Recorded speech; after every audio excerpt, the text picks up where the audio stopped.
To quote the great Margaret Thatcher, the person who spoke at the UN General Assembly, of all the challenges faced by the world community in those 4 years, one has grown clearer than any other in both urgency and importance.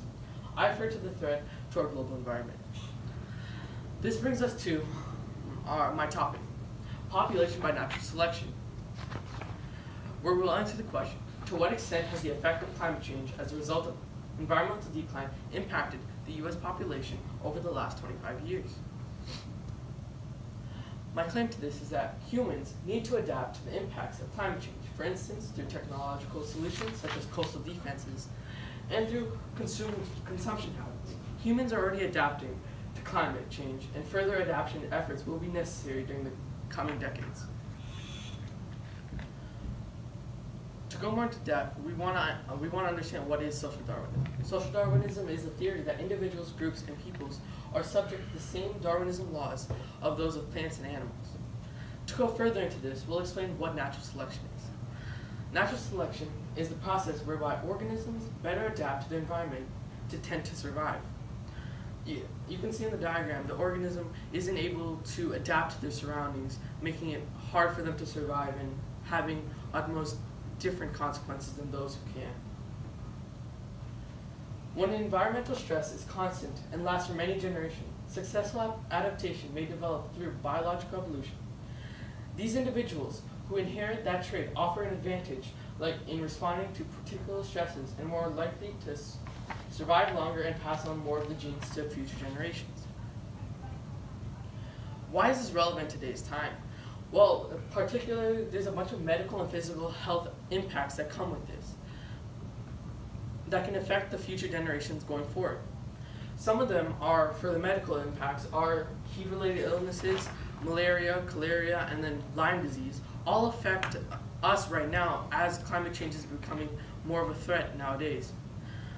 A little bit going further into how that affects people, it affects the youth that are students, and as well as the working class. Another problem is mental health and community health.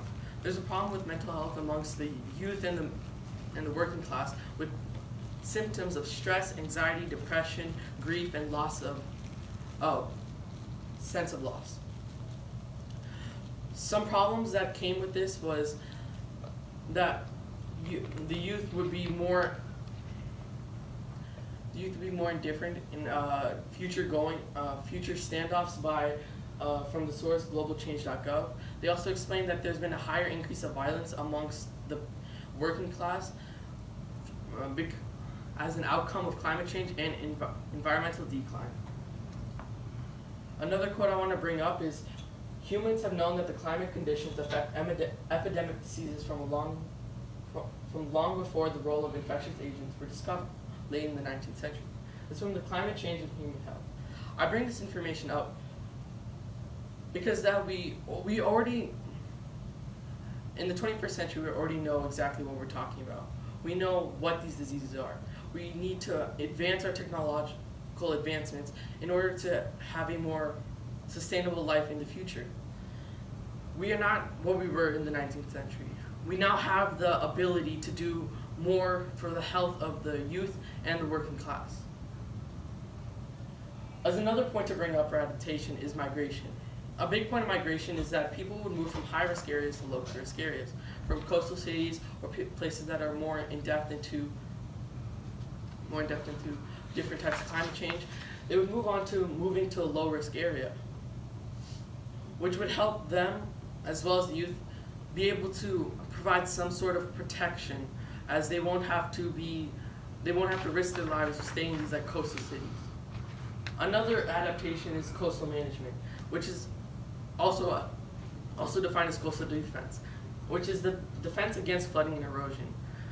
The problem with flooding is that we can't tell when the water rises are going to increase tenfold. So we have these techniques to stop erosion that claim lands and to try to prevent flooding from over-accumulating.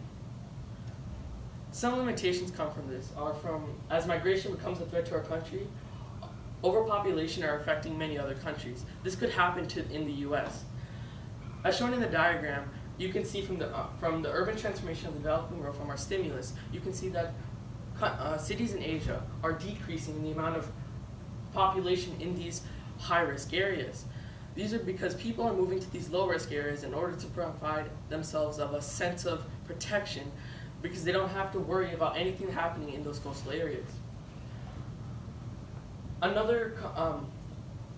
As the constant need for coastal defenses, water levels still rise no matter what we do. The problem with this is that if we try to defend our coastal cities, which do work, they really do work, the problem is that the waters still rise. We can't stop it as of right now with our technological advances. Which moves me to my next point, where this brings up the point of what we need to do in order to survive these harsh times. What we must do and what we will do in order to adapt to these devastating results of climate change. Thank you. What questions do you have?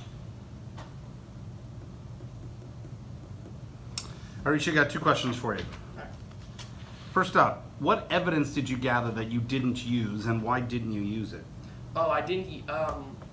One of the evidence I used wasn't relevant in the sources. For example, the NIPU on the